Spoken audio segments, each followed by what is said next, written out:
लेकिन अगर आप पहले ही हार मान के बैठ गए तो बेकार है। या तो आप एग्ज़ाम ही नहीं देते, अपनी फैमिली वालों को उम्मीद ही नहीं दिखाते। अगर आपने उनको उम्मीद दिखाई है तो आज की इस वीडियो में मैं आप ही के द्वारा पूछे गए डाउटों को क्लियर करना चाहता हूँ। मुझ पे काफ़ी मैसेज आए थे, मेरे पास पर्सनली भी आए हैं, कमेंट तो आप देख रहे होंगे अगर आप वीडियो देखते हैं रेगुलरली। तो कुछ 3 से 4 क्वेश्चनों का आज मैं आप सभी को जवाब दूंगा। उससे पहले मैं आपको यहाँ पे एक चीज़ बता दूँ, आप सभी का बहुत बहुत धन्यवाद। थैंक यू सो मच कि आप सभी ने मुझे काफ़ी सपोर्ट किया। मेरे 3 से 4 महीने के अंदर ही मेरे करीब करीब 1100 सब्सक्राइबर पूरे हो चुके हैं। सब्सक्राइबर ना बोलते हुए मैं इसको फैमिली बोलूँगा, क्योंकि मैं रोज़ आप लोगों के सामने आता हूँ। फेस कैम वीडियो नहीं बनाता क्योंकि उतनी यहाँ पे फैसिलिटी नहीं है, काफ़ी चीज़ें चाहिए होती हैं फेस कैम वीडियो बनाने के लिए। तो लोग ये चीज़ें सभी छोड़ते हुए मैं आप सभी को थैंक यू एक बार फिर से बोलना चाहता हूँ, आप सभी के सपोर्ट के लिए। तो स्टार्ट करते हैं आज का वीडियो, जिसके लिए ये वीडियो बनाया गया है। देखिए, जो ये कट ऑफ आपको दिख रही है, ये कट ऑफ आपकी लास्ट कट ऑफ तक की मैं बात कर रहा हूँ। लास्ट कट ऑफ का कहने का क्या मतलब है कि देखिए, स्टेनो में आपकी पहली कट ऑफ में कभी भी सिलेक्शन नहीं होता, ये देखा गया है। क्योंकि स्टेनो में 90% बच्चे कम से कम बाहर हो जाते हैं जब वो स्टेनो का डिक्टेशन का एग्ज़ाम देने जाते हैं। और टाइपिंग में कुछ बच्चे टाइपिंग में बाहर हो जाते हैं, क्योंकि आपको पता होगा पहले क्या होती है, टाइपिंग होती है और उसके बाद स्टेनो का एग्ज़ाम होता है, यानी कि डिक्टेशन वाला एग्ज़ाम होता है। कुछ बच्चे स्टेनो में बाहर हो गए, कुछ बच्चे स्टेनो में और आधे से ज़्यादा बच्चे यहाँ बाहर हो जाते हैं, तो कट ऑफ आपकी और गिरती है। मैंने 48 नंबर तक में सिलेक्शन देखा है बच्चों का, और ये 48 नंबर आपके 100 में से 48 नंबर की मैं फ़िलहाल यहाँ पे बात कर रहा हूँ। 48 तक में सिलेक्शन हुआ है बच्चों का। तो आप खुद समझिए कि जो ये एग्ज़ाम है, हमारा ऑनलाइन एग्ज़ाम हुआ था, तो ये एक जो 48 में सिलेक्शन पाने की बात है, ये मैं लास्ट कट ऑफ की बात कर रहा हूँ। सेकंड थर्ड जो आपकी सेकंड या थर्ड कट ऑफ वो आई थिंक आई हुई थी, तो उसमें बच्चों का सिलेक्शन हुआ है। तो आप अपनी उम्मीद मत छोड़िए। तो आज मैं आपको कुल 4 क्वेश्चनों के आपके जवाब दूंगा, जो आप मुझसे काफ़ी समय से पूछ रहे हैं। तो देखो, पहले तो जो कट ऑफ है जनरल की, 55 प्लस वाले जो भी बच्चे हैं, भले ही उनके कितने भी नंबर आ रहे हो, अगर 55 प्लस नंबर आ रहे हैं तो आप ये मान के चलिए कि आपका पहली कट ऑफ में नहीं तो दूसरी या तीसरी कट ऑफ में नंबर आने की उम्मीद है। और अगर आपके 60 से अबव नंबर हैं, जैसे कि मैंने पहले वीडियो में बताया है कि अगर आपके 63 प्लस माइनस 2 नंबर हैं, तो तो आपका पहली कट ऑफ में ही नंबर आने की उम्मीद है, और काफ़ी ज़्यादा उम्मीद है।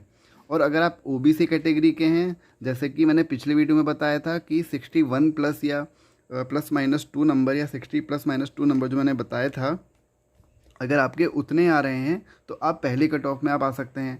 ये मैंने आपको सेकंड या थर्ड लास्ट कट ऑफ के बारे में बताया। आप कट ऑफ के बारे में ज़्यादा बात ना करते हुए, ये आप देख ही रहे हैं SC ST की मैंने यहाँ पे 50 प्लस लिखी है। लास्ट कट ऑफ की बात कर रहा हूँ, मैं अपनी बात को दोबारा रिपीट कर रहा हूँ कि जो पहले वाले वीडियो था उसमें मैंने फर्स्ट कट ऑफ की बात करी है, जिनका नंबर पहली कट ऑफ में ही आ जाएगा। ठीक है। तो आपका जो दूसरा क्वेश्चन था वो ये था कि क्या आपको तैयारी शुरू करनी चाहिए। देखिए, इसका जवाब तो आपको इसी में मिल गया है कि अगर आपके इससे ज़्यादा नंबर हैं तो आपको तैयारी शुरू कर देनी चाहिए।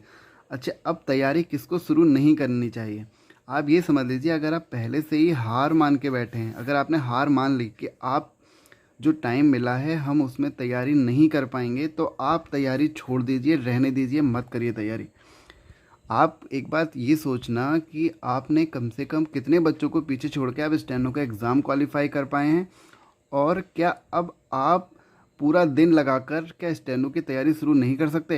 अरे बिल्कुल कर सकते हो, आप सब कुछ भी कर सकते हो अगर आप करने पे अगर आप ठान लो तो। क्योंकि आपने एक स्टेनो का एग्ज़ाम क्वालिफाई करा है और आप में कुछ ना कुछ काबिलियत ज़रूर है, तभी आपने स्टेनो का एग्ज़ाम क्वालिफाई किया है। और अगर आप पहले से ही हार मान के बैठे हो तो छोड़ दो। मैं आपसे ये क्लियर करना चाहता हूँ, क्योंकि स्टेनो का जब आपने एग्ज़ाम दिया था तो आपको ये पता था कि भैया उसमें हम आपको ऐसे लिखते हैं, को ऐसे लिखते हैं, कोई को ऐसे लिखते हैं, है ना।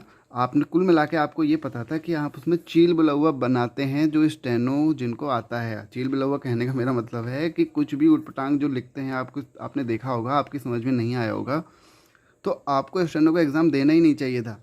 अगर आपने अब स्टेनो का एग्ज़ाम क्वालिफाई करा है, आप में टैलेंट है, तो आप पीछे मत हटिए और अपनी तैयारी को कंटिन्यू करिए। अगर आप कर रहे हैं या नहीं कर रहे हैं तो स्टार्ट कर दीजिए। दूसरा क्वेश्चन था, क्या आप स्टेनो एग्ज़ाम पास कर पाओगे? बिल्कुल पास कर पाओगे अगर आप पर डे के 3 से 4 घंटे या 4 से 5 घंटे, जितना आप ज़्यादा दे सको उतना ज़्यादा टाइम दो स्टेनो को। क्योंकि आपको पता है ये एक आपके पास एक ऐसा गोल्डन चांस है कि आप एक स्टेप पास कर चुके हो। क्योंकि अधिकतर एग्ज़ाम में बच्चे पहला एग्ज़ाम ही पास नहीं कर पाते, दूसरा तो दूर की बात है। लेकिन अगर आप यहाँ पे पहला एग्ज़ाम पास कर चुके हो तो आप पीछे मत हटो, तैयारी को आगे कंटिन्यू करो।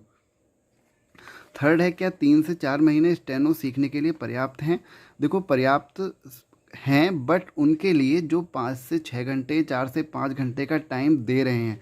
लेकिन अगर आप सोचो कि भैया अगर आप 1 घंटा दिन का पढ़ोगे, 1 घंटा टाइपिंग कर लोगे, तो मैं आपको क्लियर बोल रहा हूँ नहीं होगा स्टेनो का एग्ज़ाम क्वालिफाई।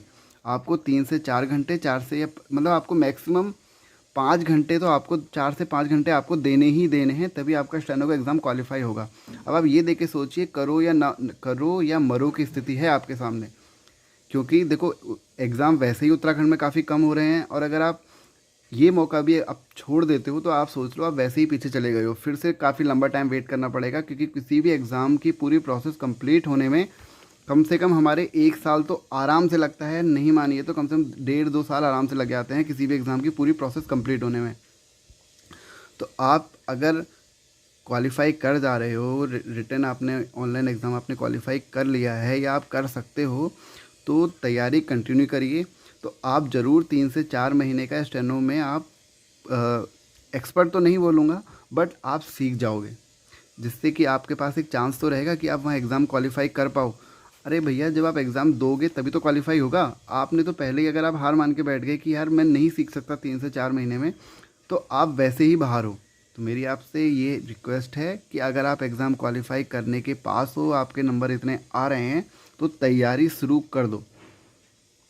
क्योंकि देखो सबको, अगर आपका एग्ज़ाम क्वालिफाई होगा तो आपकी फैमिली के मन में भी एक उम्मीद बढ़ेगी कि यार मेरे बेटे ने एग्ज़ाम क्वालिफाई कर लिया है तो वो दूसरा भी क्वालिफाई कर लेगा। लेकिन अगर आप पहले ही हार मान के बैठ गए तो बेकार है। या तो आप एग्ज़ाम ही नहीं देते, अपनी फैमिली वालों को उम्मीद ही नहीं दिखाते।